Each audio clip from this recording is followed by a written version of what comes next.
Well, hey guys, hope you're having a great day, and it's a joy to see each and every one of you for another one of our I Factor conversations. And so we've been having conversations with a variety of individuals from so many different walks of life and places of influence, because that's really the intent of the I Factor. It doesn't matter if you are an artist, doesn't matter if you are a stay-at-home mom, if you are an activist, or even if you are an athlete.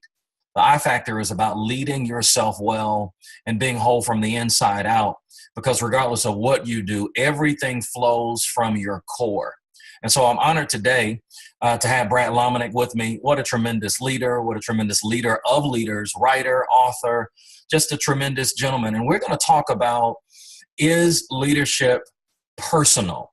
And this is a passion that is really near and dear to my heart, because all great companies were founded on what the creators were passionate about. The running joke is I often tell my Christian friends and leaders that I am apostolic, because I'm an Apple guy.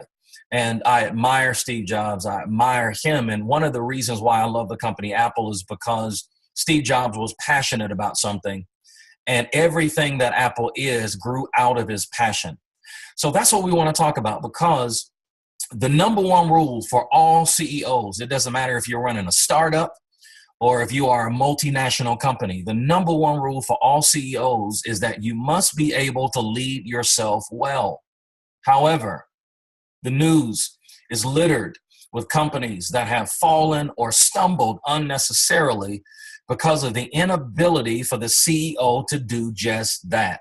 And so, to get to the heart of the matter and to help all leaders, and we're going to talk about that. And so Brad, I've asked to come on and to join me, because that's what I want to do. I want to get to the heart of matter, and I even want to deal with the white spaces. I want to talk about what's in between the white spaces of running a company and running yourself. A lot of times people think, particularly from a CEO standpoint, that it's about the next deal, it's about growing your team.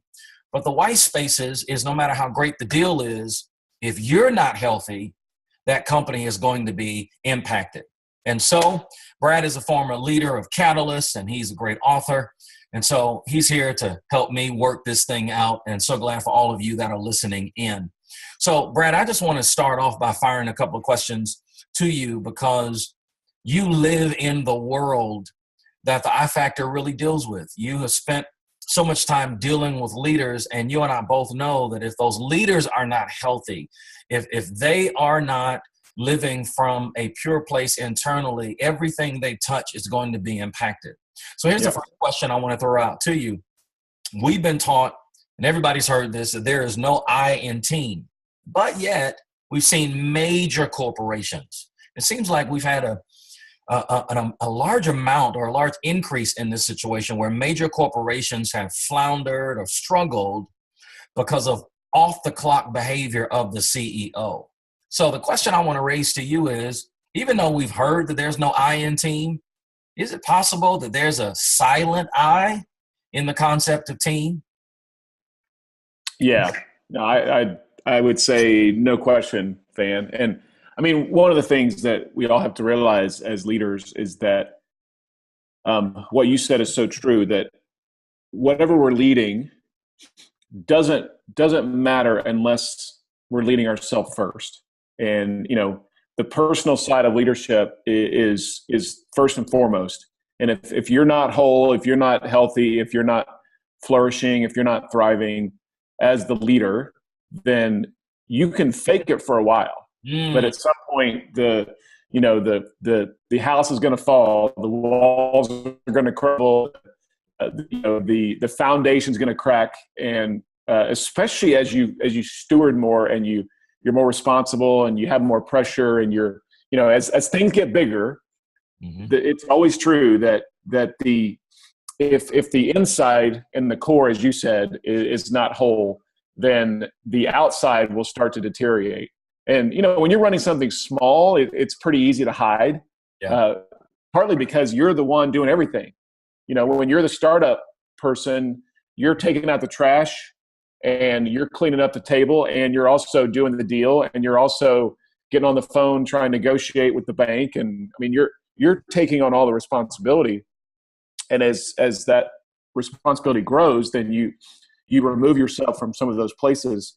But to answer to talk about the idea of team, I think what I have always thought about this, and the tension between the I and the we, and the me and the we, and the they and the us, and all those different tensions that happen, is how it gets expressed, or it gets rewarded, or it gets talked about in the public places. And, humble leaders are the ones who realize and understand very clearly what their role is on the team.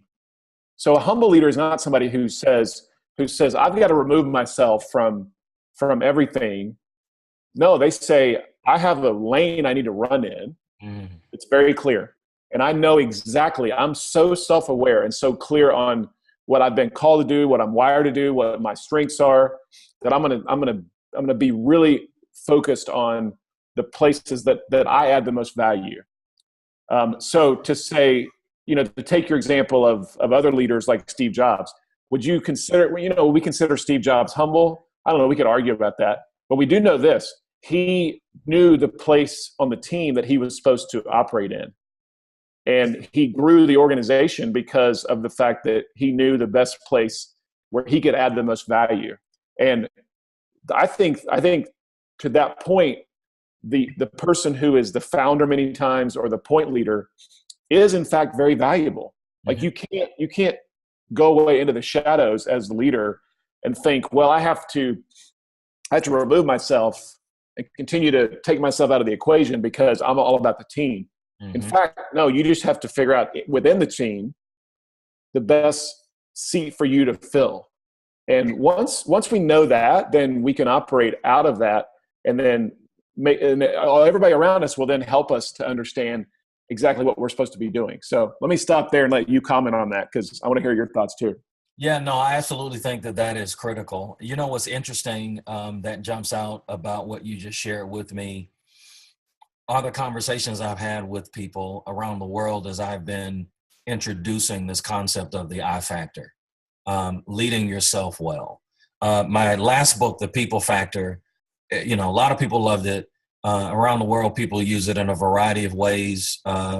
It got a lot of traction in the marketplace, Wall Street Journal, Investors Business Daily, et cetera, because I think that there was a resonance with people realizing that, we've got to be able to relate well with others, hence the terminology, the people factor. But as I traversed the country talking about that, what was evident to me, though, is that the common denominator in every kind of relational interaction was you. I often say that wherever you go, there you are. What's interesting is I've been introducing this concept of the I factor, that it's not always about the external. It very much rests with the internal. There are a number of people who've raised the question of, but I don't know if I consider myself a leader. Individuals see themselves maybe a part of a team, but I think it's really easy to abnegate the responsibility of occupying a leadership role even within that team. And I think that sometimes helps people confuse this notion of finding your lane. Because if you don't see yourself as leading, then I think it excuses this notion of, well, maybe I don't have a lane to run in. And so in light of that, let me ask you this kind of follow-up question. How do you define good leadership? Because I think that everyone leads, regardless of what chair they're sitting in, regardless of what lane they run in. I think we're all called to lead in some way, shape, or form. I think it's akin to purpose. I think it's akin to fulfilling your ultimate destiny.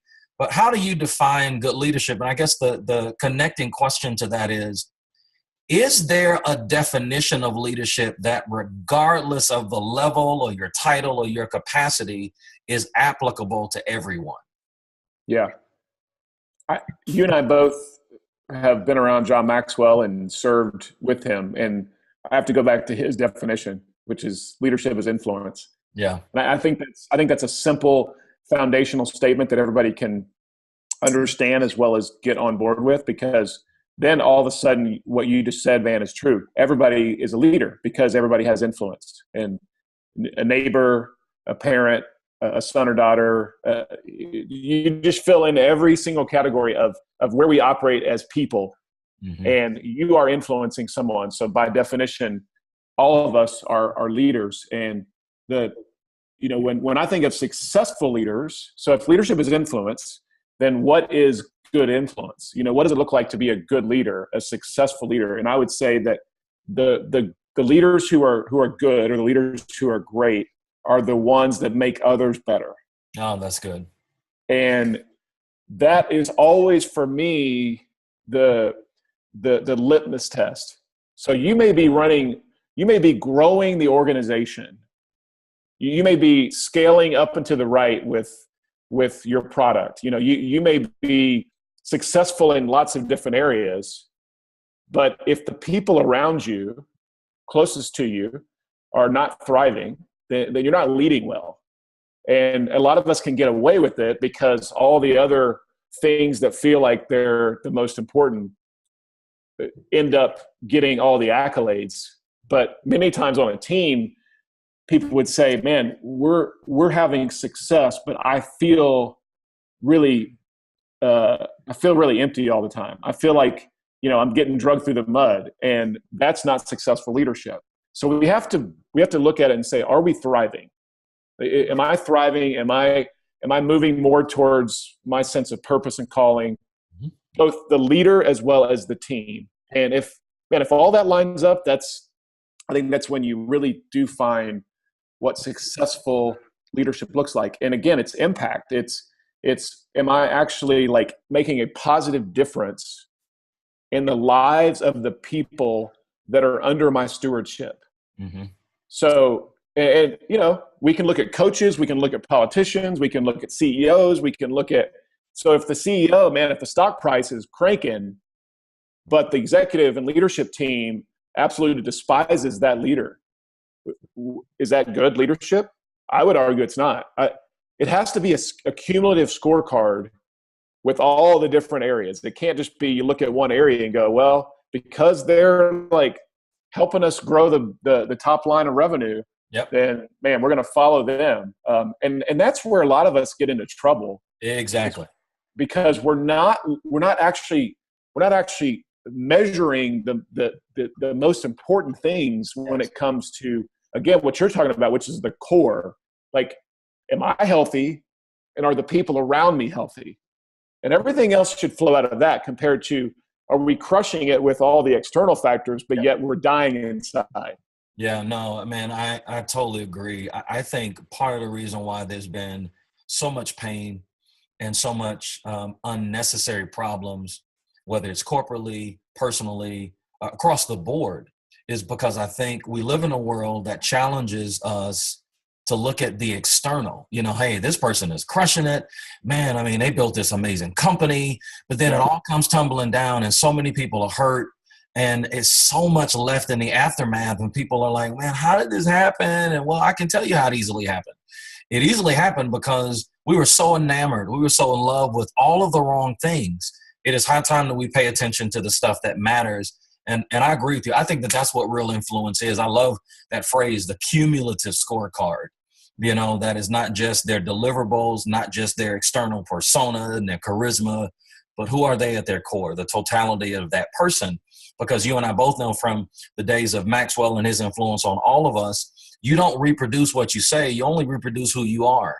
And so that's part of the reason why certain companies and organizations flounder, because regardless of the charisma and the creativity of top leaders, what they're ultimately going to be long-term is the culmination of who that person is, not necessarily what they preach and teach and advocate. So, man, you had me at hello with that one. So let's shift and let's talk a little bit about your influence, because we talked about how leadership is influence.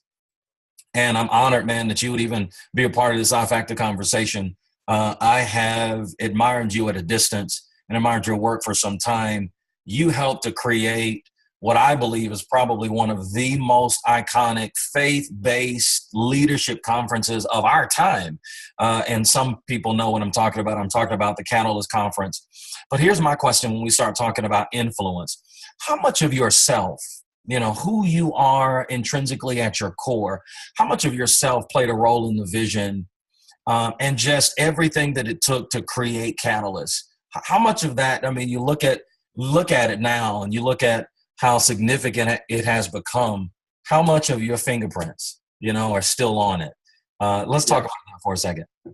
Yeah, no, that's a great question. And I love, first of all, thank you. Thanks for just acknowledging, that I'm honored to be part of the conversation with you. So it works both ways. The thing about Catalyst that was, I think, pretty unique, at least for me, I was part of the team, but it wasn't my baby. Mm-hmm. And there was a bunch of us who were involved in the early days. I mean, obviously John Maxwell gave us the runway to launch it.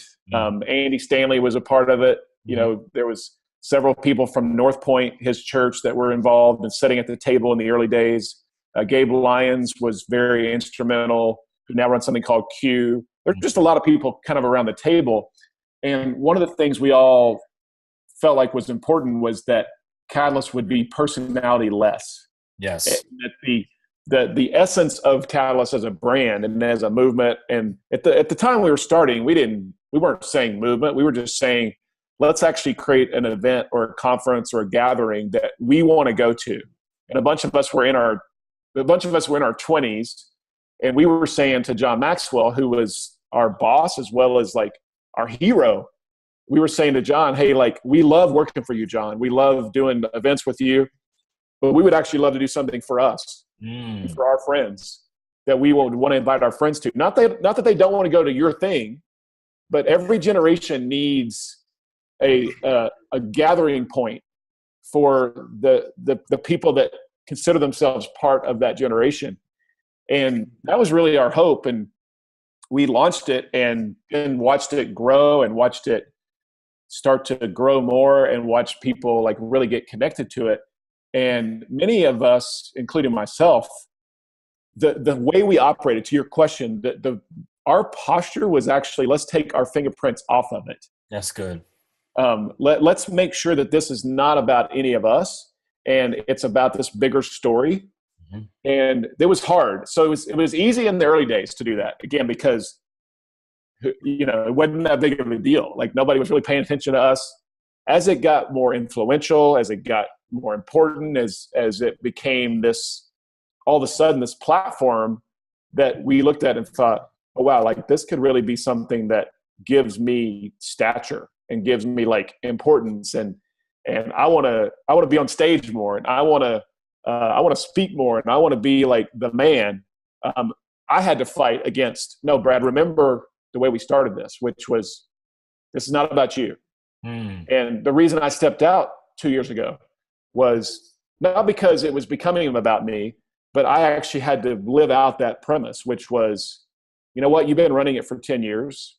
Step out of the way. Get out of the way. Like, let somebody else jump in there and sit in the captain's chair. And you can still be part of it. The movement still continues to build, but this is not your thing. And that was, so to answer your question, my fingerprints hopefully are all over it. But I don't want anybody, if they did the police work and started like actually, looking at the fingerprints and putting them on the machine, I would hope that it was so many fingerprints on it that nobody could actually identify mine. Sure. That's good, man. That's good. That's good. Well, let's talk books for a second, because, we've got a ton of leaders that I think are watching, and you and I both know leaders are readers. To the degree that you are not growing, you short circuit your ability to lead others. Now, I'm passionate about books. I am such a nerd. If we were in my home office, you'd see books stacked up all over the place.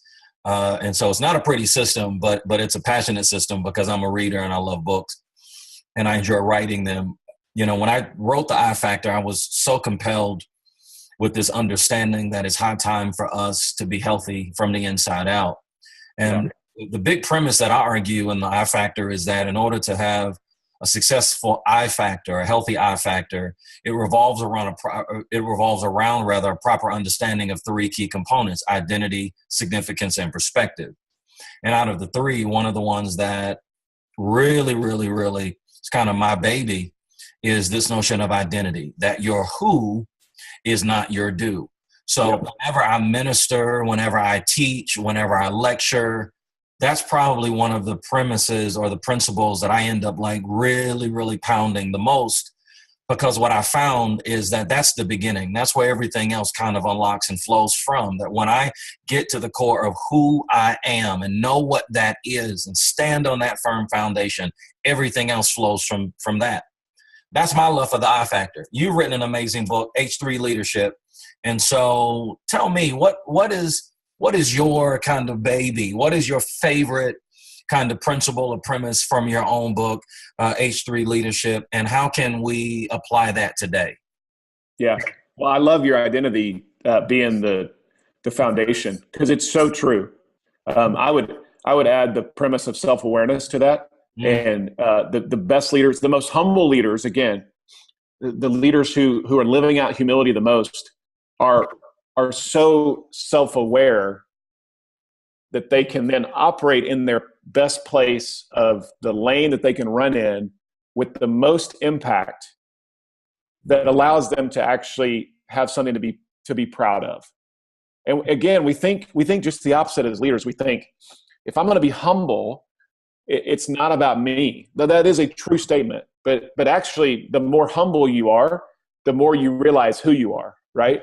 And that's when we move towards humility, when we move towards proper identity, proper understanding of ourselves, we become even more self-aware, which allows us to then operate in our greatest sweet spot. So I'm totally with you on that one. Here's, the H3 is humble, hungry, hustle. Those are the three H's. That's kind of been my leadership mantra for 20 years. It's just been sort of the thing that when people would say, Brad, break down leadership, and I would sort of use those words. Humble, it's not about you. Hungry, you never stop learning. And hustle, which is I'm willing to, when needed, to work my guts out. I'm willing to be the one that will show up and get it done. And if I had to choose one thing today, because of the reality of culture, the reality of free agency, the reality of a new world of entrepreneurs, 50% of us probably within the next 5 to 7 years, 50% of us in America in the workforce are going to be in some form or fashion actually free agenting, whether we're moonlighting or we've got a second job or we're a contractor or whatever it is. So if that's true, then we all have to learn how to execute.